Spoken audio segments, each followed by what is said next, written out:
In this business, you're not selling them a car, you're not selling them insurance, you're selling them something that they're going to enjoy immediately.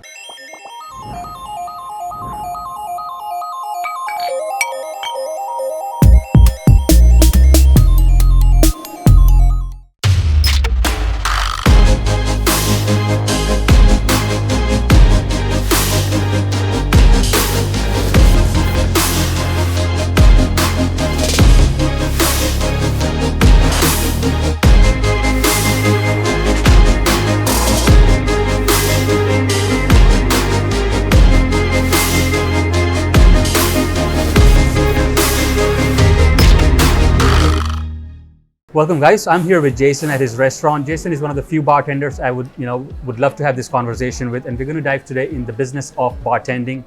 How bartenders can improve their sales, how they can get foot traffic, all about the business of the bartending. Jason, thanks for having me here.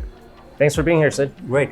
Why don't you tell our audience a little bit about how you came here, what do you do about your career, and just walk over your daily tasks, please. Yeah. I started bartending here at Sens Restaurant about 10 years ago. I started as a lunch bartender, then slowly moved my way up to evening shifts and eventually took over the bar management position. Since then, the restaurant itself has evolved a lot. It was very casual about 10 years ago, and then ever since then, we made a lot of investments in terms of our chef, in terms of our bar, in terms of our staff, to really bring it up to a caliber to grow with San Francisco's economy as it grew a lot in the past 10 years. I think some of the biggest changes and challenges were adapting to the different type of demographics that would come to the bar. Okay. When I first started here, it was a lot of banking, it was a lot of finance, a lot of retail. And as everyone knows now, it's a lot of technology companies, software companies, and the whole dynamic of bar interactions and bar guests has changed a lot in the past 10 years. So a lot of it is adapting the environment here to make sure that the new types of people coming to bars now and restaurants are having a good time. Jason, walk me over the start. Like when you come in, 5 things you quickly want to do it in the first 15 minutes. Make sure we have enough batches. We do a pretty extensive cocktail batching program here, which basically means all the spirit components of a particular specialty cocktail are all pre-mixed together in the proper proportions. This saves the bartenders, anywhere from 2 to 4 steps during final execution. So instead of grabbing, 3 or 4 different bottles and mixing it, we pre-mix that. And so all the bartender has to do at the end is just combine citrus, maybe some sweetener, shake or stir and strain, and it really speeds up the production process without really sacrificing any of the quality. The second thing is inventory, and that kind of encompasses both, is the bar stock the way it should be, and also do we have daily inventory, juices, garnish, fruit, everything that we need to be successful at night. Thirdly, I double check for any anomalies to the schedule. Sometimes this is a big space. We have a lot of pop-up events sometimes. So our events department may have last minute signed up a 30-person cocktail reception, basically deviations to what the normal schedule would be. So then we can make sure that we're prepped and ready to go for those types of events. And then otherwise, just basic things, just making sure, everyone comes in on time and schedules are correct. And What would be the major difference between a bar manager and a bartender? What are the things that bar manager has to do that obviously bartender doesn't do? Well, ultimately, I view the position as you're ultimately responsible for the operations of the bar. And that includes staffing, that includes inventory, the cocktail list, and just making sure that the machine is moving and guests are having a good time and the restaurant is profitable off the bar program. That includes a lot of things down the line, but kind of as an overview, it's just ultimate responsibility of the performance of the bar. And I assume that you would have a couple of bartenders assisting you in the busy hours as well. Yes. And that is also your responsibility to train them, to coach them, to make sure they are on track. Absolutely. So it's just running the whole thing. Absolutely. What would your meeting with the supplier, I'm pitching you this product, look like? Like what are the things, just that 5-minute, what questions would you ask and what would you look for? Price, promotion, support, that kind of stuff? I look for Something unique about it, because that About the also brand? about the brand, because that translates into a story that we can convey Okay. to the guests. Okay. Something maybe special about the quality of the spirit. Maybe they undergo a certain process that makes it better or smoother or something different that stands out. Having a local support in the city is also amazing because you want to not only bring in a product, sell it off, and then never hear from the company again. You want to form a partnership. You want to keep working with these people so that you have a long-lasting relationship with their spirits and with their support. Price, always an issue. You know, if it's out of the ballpark. What about like the price? Let's go break that down into deals. Like, you prefer a mixed case or maybe a 6-bottle best price, or 1 on 5, or what kind of things? We usually start off with spirits we've never carried before. We usually start off with something like a 2-bottle combo. That's it. Just Like, start with a let 2 me try bottle. one each. I'm willing to buy it. Let me try it. Let my Okay. bartenders play with it. Let's see how the customers react to it. If we can gain some traction, we can come up with a cocktail, or people really like it, then we'll start talking about case orders. Understood. Yeah. What if it doesn't move? You know, what can supplier do to help here and make sure he can rebuild the trust and get it going? One thing I always ask newer suppliers is, how much promotion are you doing on your end? What Yeah. are you doing to invest to make sure that not only are the bartenders pushing the new spirit, but what are you doing so that the customers are asking for the new spirit?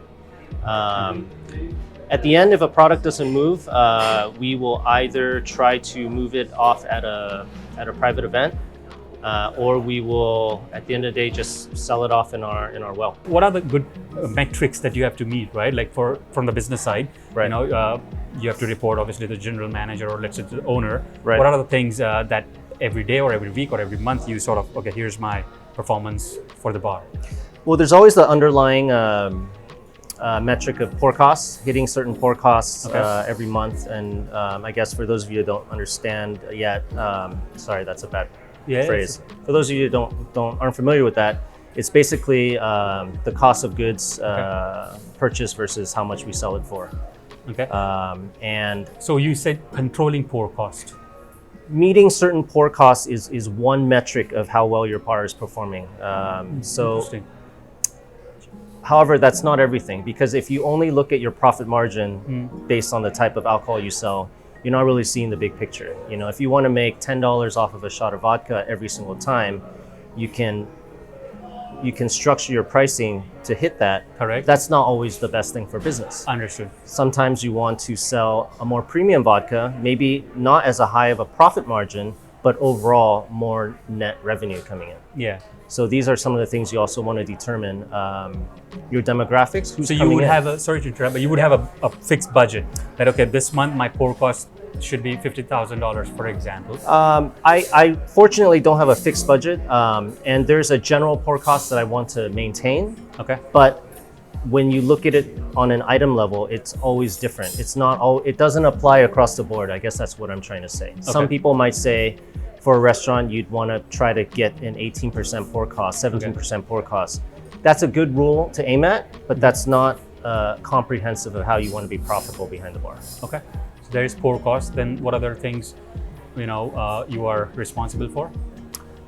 There is the cocktail list, Okay. which for most customers that come to Sens, it's probably about 60 to 70% of the type of alcohol they consume is what is off of our cocktail list. So that's a very heavy driver in terms of what we can move in terms of units and volume. So in that sense, that's of a very high interest to vendors to be on our cocktail list, because that's a primary mover of inventory. Right. So what we try to do is, number one, make sure the cocktail is amazing. And then number two, try to work with suppliers to make sure that we are in a position where we can provide good products, but also get good pricing for moving that much volume for them. Jason, how do you choose liquor? I get a lot of great opportunities to do tastings with various brands that are offered. And sometimes it's very tempting to choose the things that I like to stock the bar with. But I think the best rule that I've learned is to always have a certain baseline of liquors and product that are very well known that people will gravitate towards. Okay, and then you have to balance that with introducing new spirits and giving your bar the presence of having variety. Yep. Right? But what you also don't want is to have so much variety where it's all sitting on your shelf and you're locking in all of your cash flow. And you may have a beautiful back bar, but you know, just by the looks of it, this looks like you're more whiskey driven. Is that true? It's really just driven by the demand of this restaurant. So yes, there's a high consumption in terms of different types of whiskeys and different types of tequilas and mezcals. Versus vodka, you know, most people will gravitate towards their one or two picks. So we don't have a very large range of vodkas. So really, it's a reflection of the demand here at the restaurant. What about sales? You know, in one way or the other, it may not be under your control, right? Like how many people are coming. Right. But at the end of the day, it boils down to sales, right? Yes. So how does that go? Well, with this bar sales, we look at the sales not just with the bar, but we look at it overall with the bar and the cocktail servers. Overall, we're not looking for a specific amount every day because the times are a little different right now. I would say maybe before the pandemic, you know, we would like to hit a daily average of a certain amount of things. But of course, we understand that we don't control the amount of people that come in. There's a lot of variables that influence. If there's a Giants game or a Warriors game, a lot of people tend to stay closer to the stadiums, and then we kind of lose business those days. On days that there aren't games or days that the games are away, then we get a huge influx of people that want to stay. So with just relying on sales, I would probably say that's not the biggest metric in terms of just looking at the bar performance. Yes. Yeah. And maybe it's because of the way you're set up. You have some restaurant part and you have some bar part. Right. So you just don't know till the person says, I want to sit here at the bar, or I want to go for the sit down. Yeah. You know, is there any percentages that you have to make? You know, you expect 20% contribution to the entire restaurant sales, like for food and beverage. Is that expected?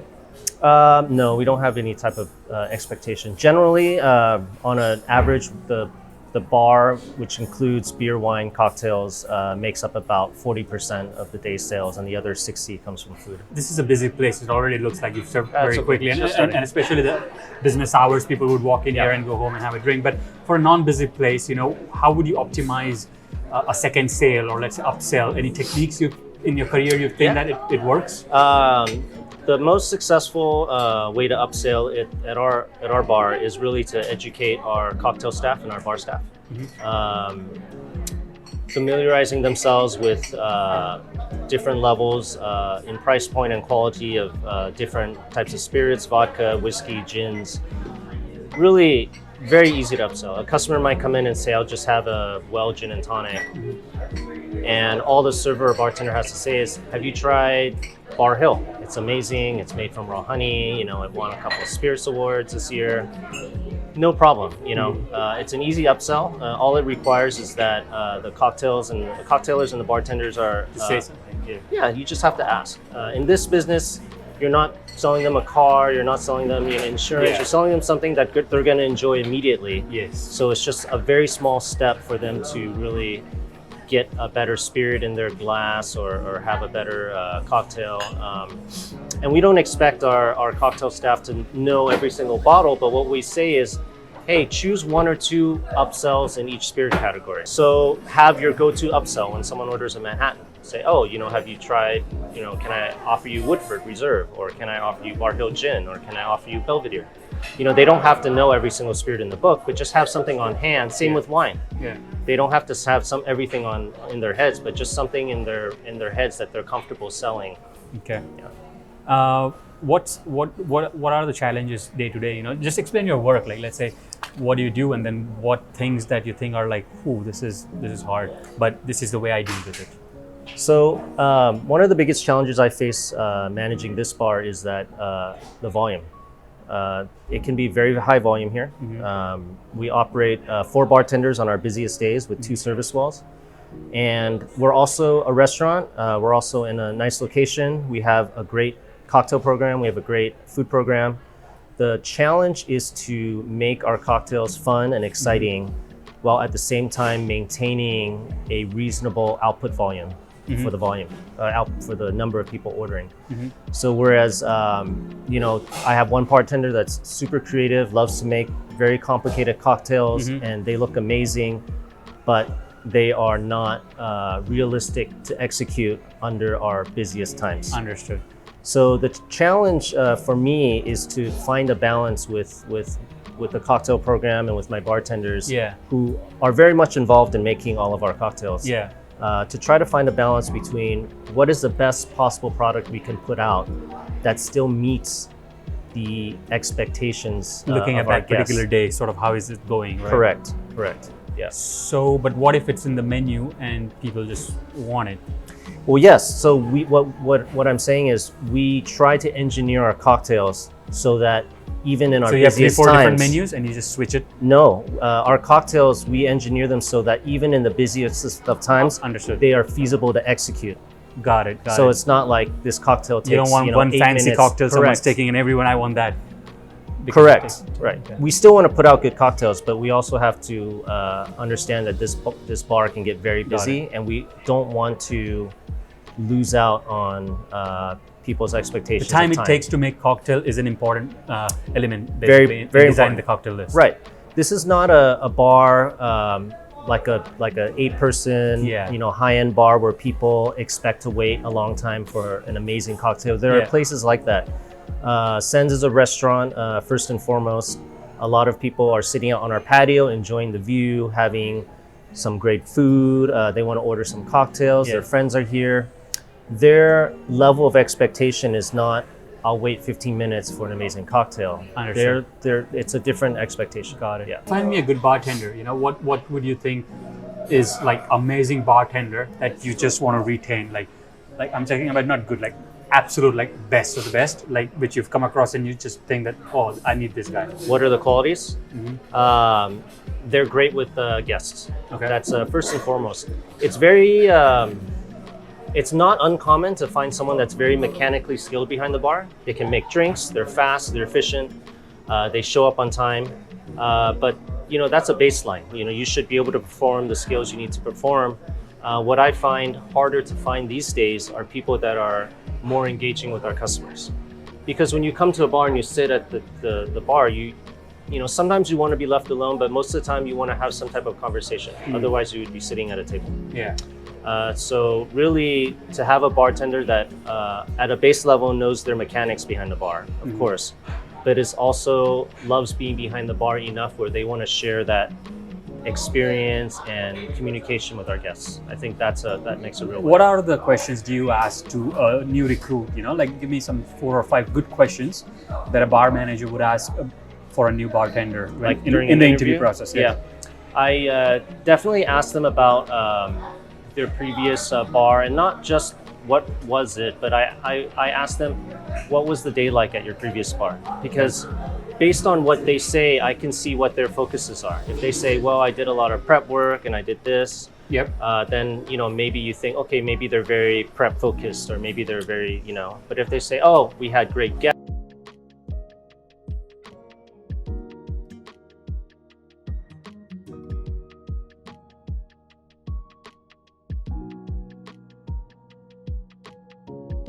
that you find the one home run bartender. So what you do most of the time, or what I do, is you capitalize on different people's strengths. So some of my bartenders, mechanically super strong, maybe not the most social, but now they're the ones in charge of most of the prep work. Got it. So they love doing that. Yeah. So later in the evening, some of the more social bartenders come in, maybe not so diligent at prep, but excellent at communicating with guests and executing when needed. So it's really about a team. If you can't find the one perfect person, you build a perfect team. Great. So guys, we are here behind the stage. It's just a bartender today. Jason, walk me over, what is all this? Just explain me different elements of this bar, please. So this bar is a 4-station bar. Okay. Redundant. On our busiest nights, we can feature up to 4 bartenders, a bar back, and we can have anywhere it's up to 300 to 500 people here for happy hour. So what's important for us to be successful on busy nights is to be prepared and make sure everything is prepped. So really the opening bartender will come in, and depending on the day, he'll start setting up every well based on how many bartenders are working that night. So you have mixers, you have juices, you have liquor stock. And this all has to be like filled and ready for the night? Everything has to be filled, ready for the night. We do all of our juicing every day, making sure... juices are made fresh and put it... Correct. Okay. Correct. Yeah, juices are made fresh and then they're put away for the night. And then there's a lot of prep in terms of garnish cutting, stocking, glassware. And really it's, like we said earlier, we can't really control how many people come in at night, but one thing you can control is how well prepared you are. So... is someone in particular in charge of making sure ice or glass or this thing is out when you're like 4 people team? During service, we have a bar back. Okay, that's what it's called? Yeah. Okay. Yeah. And he is in charge of basically supporting the bar operations. So while the bartenders are making drinks or talking with guests, he's doing the back end work, like making sure we have enough ice. And that person just stands here? He's back here. Goes to the inventory? Yep. Okay. Washing the glassware, putting it back. So he's really the backbone of emptying the trash, this kind of thing. Right. This must get filled fast, huh? Very fast, yeah. Got it. Yeah. And I can imagine a busy night, right? So you said 4 stations. That means only 4 people are allowed at one point to, or you can manage 4 people and take 4 customers at a time. Is that what you mean? When I mean 4 stations, I mean there's 4 bartenders, 4 wells that they can operate from behind this bar. Oh. So 1, 2. Everyone has their own desk. Correct. Got it. What is this? Like mixers here? Well, this is non-operational right now. Okay. But this. So let's go here. Yeah. So this is our main service well. So this is where most of the drinks come in and out of the bar. So we have our ice, we have our mixers, we have our rail, and then we have more mixers, our garnish tray. And this is where 90% of the output of cocktails go out on the floor from this service well right here. And this bartender has access to pretty much all the liquor that they need here. Okay. And then on other days, we have supporting bartenders that will work the different stations throughout the bar. And everyone takes an order, or you have just one person order, punching in, then all 4 just see here, or everyone is doing their own thing? This bartender primarily is to service all the cocktails. See, this is a ticket going out for cocktailers. This bartender's primary responsibility is to fulfill all of the drinks that are being ordered out on the rest of the area. One last question. Sure. Give me your story, if you remember, of a supplier who just nailed it. But you think, I like this guy, because I like him, I think I trust him. What was that which made you think that I trust and like this supplier? I think he'll be making sure it moves. I remember speaking with, I don't remember his direct supplier from the spirits company that represents Bar Hill, but I remember them coming in maybe 5 years ago and telling us a story about what they were doing. What really piqued my interest back then was that they were a very unique approach to making the gin. I remember they weren't trying to be too aggressive with it. They just said, hey, here's our product. We put a lot of pride behind it. We think it's great. We want you to try it. And to me, what sold it was a very unique product, had a unique angle, a unique story. What's your closing like? Like last 15 minutes, how do you wrap the day? Or last 30 minutes or whatever? Walk me over the closing, you know what you do, but how does the end of the day look? End of the day, the servers are finalizing the last customers. They're coming to the bar and finishing off their checkout and their paperwork. Okay. And really the end of the day for the bartender is to do a sweep behind the bar and make sure everything is cleaned, everything's prepped for the next day. And that takes 1 hour or? It typically will take about an hour to close down the bar. Yeah. And making sure everything is really just clean and organized for the morning bartender that comes in. You want them to enter a bar that they're happy entering. So you leave the bar in a good position for the next bartender to come in.